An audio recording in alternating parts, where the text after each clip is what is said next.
पिछले 1.5 से 2 महीने में अगर आपने महसूस किया कि अंदर ही अंदर एक तूफान चल रहा है, छोटी छोटी बात पर गुस्सा आ रहा है, दिमाग बहुत ज़्यादा भारी हो रहा है, आपका फोकस टूट रहा है, बातें गलत समझी जा रही थी, या जो चीज़ बनती हुई लग रही थी आप लोगों को, जो आपके काम बनते हुए लग रहे थे, वो अचानक से बिखरना शुरू हो गए थे, तो ये सब इत्तेफाक नहीं था। इसका सीधा ताल्लुक दो प्लैनेट से था, यानी मरकरी और मंगल, यानी मार्स। जो मरकरी था, एक तो वो रेट्रोग्रेड हुआ एक्वेरियस में, जहाँ पे राहु बैठा हुआ था, यानी मैलेफिक प्लैनेट के साथ था। तो मरकरी ने भी यहाँ पे आपको नेगेटिव रिजल्ट दिए, यानी मेंटल क्लैरिटी आपके पास बिल्कुल नहीं थी, मेंटल फॉग था, आपको कोई रास्ता समझ में नहीं आ रहा था। तो यहाँ पे आप लोगों को ये समझ लीजिए कि एनजाइटी, डिप्रेशन, ये सिचुएशन बहुत हैवीली फील हुई होगी, मिसकम्युनिकेशन बहुत ज़्यादा फील हुई होगी, आपकी सोच धुंधली हुई होगी, डिसीजंस अनक्लियर हुए होंगे, कम्युनिकेशन डिस्टॉर्ट हुआ होगा। जो कहना चाहते थे वो कह नहीं पा रहे थे आप लोग, और जो सुन रहे थे वो समझ नहीं आ रहा था आप लोगों को।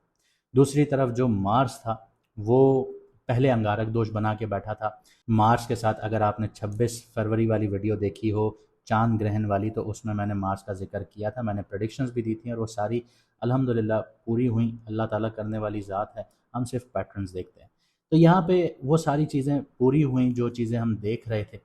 तो अब जो मार्स है वो पाइसेस में आया था, पाइसेस में आने के बाद जो उसकी फायरी नेचर थी वो ख़त्म हो गई, पानी का जो एलिमेंट था पाइसेस का, उसने उसकी एनर्जी को दबा दिया, सैटर्न ने और ज़्यादा दबाव डाला, सन भी था। तो यहाँ पे एक नीच वाली सिचुएशन बन गई थी कि अभी तक आप लोग जब ये वीडियो देख रहे होंगे तब तक आप लोग एक ऐसी सिचुएशन में होंगे कि बिल्कुल गुस्से वाली सिचुएशन, डिप्रेशन, एनजाइटी, ये सारी चीज़ें ट्रिगर कर रही थी। लेकिन अब मार्स ट्रांजिट कर रहा है एरीज़ में, और एरीज उसका अपना घर है, और ये घर जो है फायरी नेचर का है, फायरी एलिमेंट का है, और मार्स की अपनी जो एलिमेंट है वो फायर है। तो यहाँ पे अब मार्स जो है वो कमज़ोर नहीं रहेगा। अब मार्स यहाँ पे आपको एक्शन प्रोवाइड करेगा, आपको हिम्मत देगा।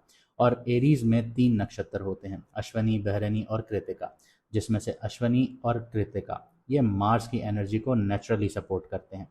यहाँ पे फास्ट एक्शन मिलेगा आप लोगों को, हीलिंग वाली आपको एनर्जीज मिलेंगी, क्लियर डायरेक्शन मिलना शुरू होगा। और मार्स यहाँ पे 11 मई से 21 जून तक रहेगा।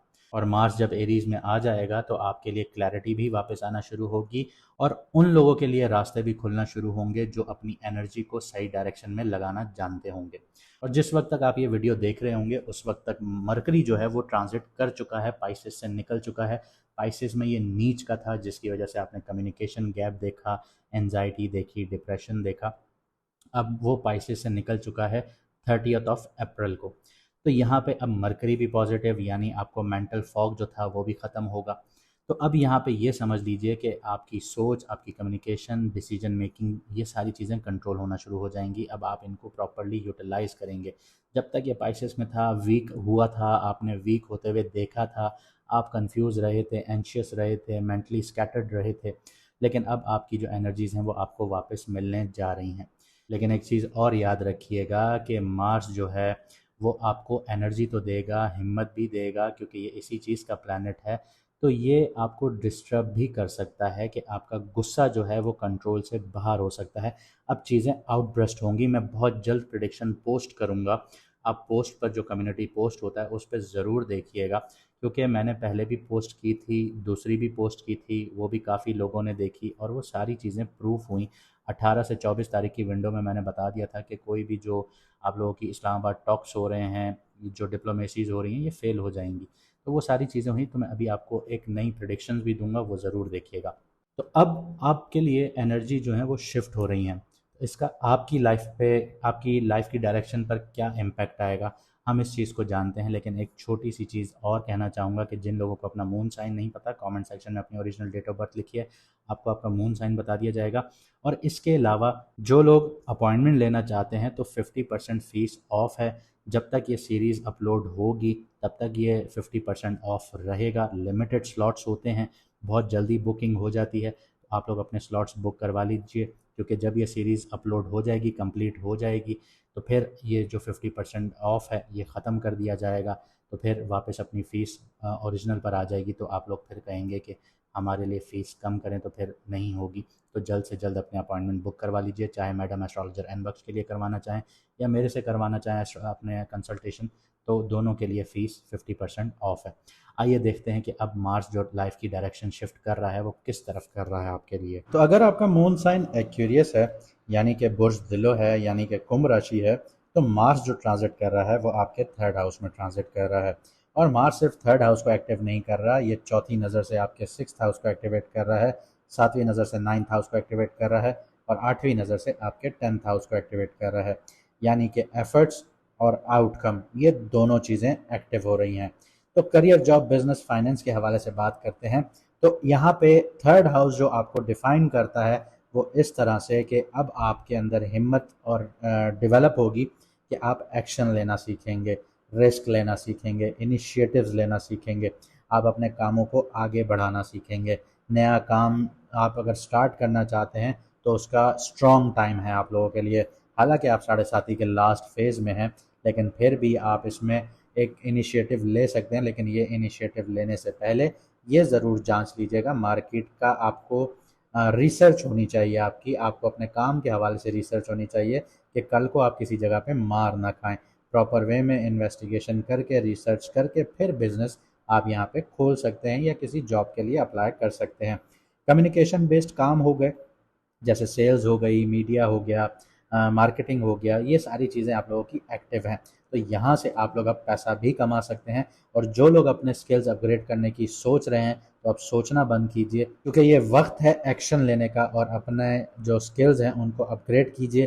क्योंकि आपको social media, marketing, communication, writing वाली जो जॉब्स हैं, वहीं से अब आपको कामयाबियाँ मिलेंगी, आपको वहाँ से पजीराई मिलेगी। इसके अलावा मार्स की जो आठवीं नज़र है वो आपके करियर को सीधा एक्टिवेट करती है।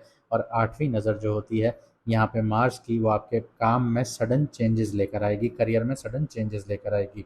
सिक्स्थ हाउस भी एक्टिवेट है तो कंपटीशन बहुत स्ट्रांग होगा, हिम्मत भी आपके अंदर डेवलप होगी। लेकिन यहाँ पे याद रखिएगा कि आपके जो खुले दुश्मन हैं वो भी एक्टिवेट होंगे, तो ऑफिस पॉलिटिक्स का भी शिकार होंगे। और जो लोग बिजनेस करते हैं उनके राइवल्स भी एक्टिवेट होंगे, कंपटीशन यहाँ पे देंगे। लेकिन मार्स आपको यहाँ पे एनर्जी देगा कि आप यहाँ पे लड़ सकें। इसके अलावा आप लोगों ने करना क्या है, वो ये कि आप लोगों ने बोल्ड डिसीजंस लेने हैं, कंसिस्टेंट एफर्ट्स रखनी है, स्किल्स को यूज़ करना है, ओवर कॉन्फिडेंस अवॉइड करनी है, इम्पल्सिव रिस्क अवॉइड करने हैं, अननेसेसरी कॉन्फ्लिक्ट्स अवॉइड करने हैं। लव, रिलेशनशिप और मैरिड लाइफ की बात करते हैं, तो यहाँ कम्युनिकेशन सब कुछ डिसाइड करेगी आप लोगों के लिए। क्योंकि नाइन्थ हाउस जो है वो बिलीव्स का डिफरेंस लेकर आएगा आपके बीच में। अब बिलीव्स का डिफरेंस सिर्फ ये नहीं है कि आप दोनों के रिलीजन अलग है, बिलीव्स का डिफरेंस इतना है कि आप दोनों के रिलीजन में जो रिचुअल्स हैं वो डिफरेंस हैं। जैसे कि आप ये कह लीजिए कि कोई एक फ़िरके से है, दूसरा दूसरे फ़िरके से हैं भले दोनों सुन्नी कह लें या शिया कह लें, लेकिन एक दूसरे मसलक को फॉलो कर रहा है, एक दूसरी चीज़ों को फॉलो कर रहा है। यानी नज़र और न्याज, इस तरह की चीज़ों में लड़ाई झगड़े या डिफरेंसेस आ जाना, इस तरह की बात कर रहा हूँ। इसके अलावा सिक्स्थ हाउस भी एक्टिव होगा तो आर्ग्यूमेंट्स भी चलेंगे यहाँ पे। तो जो लोग मैरिड हैं उनकी बात बात पर डिसएग्रीमेंट्स होना, ओपिनियन क्लैश होना, लड़ाई झगड़े हो जाना। और जो लोग सिंगल्स हैं उनके कनेक्शन तो हो सकते हैं, लेकिन अंडरस्टैंडिंग के इश्यूज़ यहाँ पे डेवलप हो सकते हैं। तो यहाँ पे आपको करना ये है कि जो आप कम्युनिकेशन कर रहे हैं उसको बड़े ठंडे मिजाज के साथ आपने कम्युनिकेट करना है, बहुत प्यार से बातचीत करनी है, रिस्पेक्ट करना है दोनों के डिफरेंसेस को, ईगो को आप लोगों ने साइड पे रखना है, हार्श वर्ड्स को साइड पे रखना है, आर्ग्यूमेंट्स को साइड पे रखना है। अब बात करते हैं हेल्थ की, तो ये एरिया थोड़ा सा मिक्स्ड है। थर्ड हाउस जो है यहाँ पे एनर्जी बहुत हाई है, सिक्स्थ हाउस जो है स्ट्रेस भी बहुत हाई करता है। तो यहाँ पे जो इश्यूज आ सकते हैं वो फटीग के आ सकते हैं, नर्वस टेंशन आ सकता है, माइनर इंजरीज आ सकती हैं। इसके अलावा शोल्डर में, हाथ में, नेक में पेन भी हो सकता है। यहाँ पे आपको फिजिकल एक्टिविटी अपनानी चाहिए, हल्की फुल्की आप लोग फिजिकल एक्टिविटीज़ अपनाइए।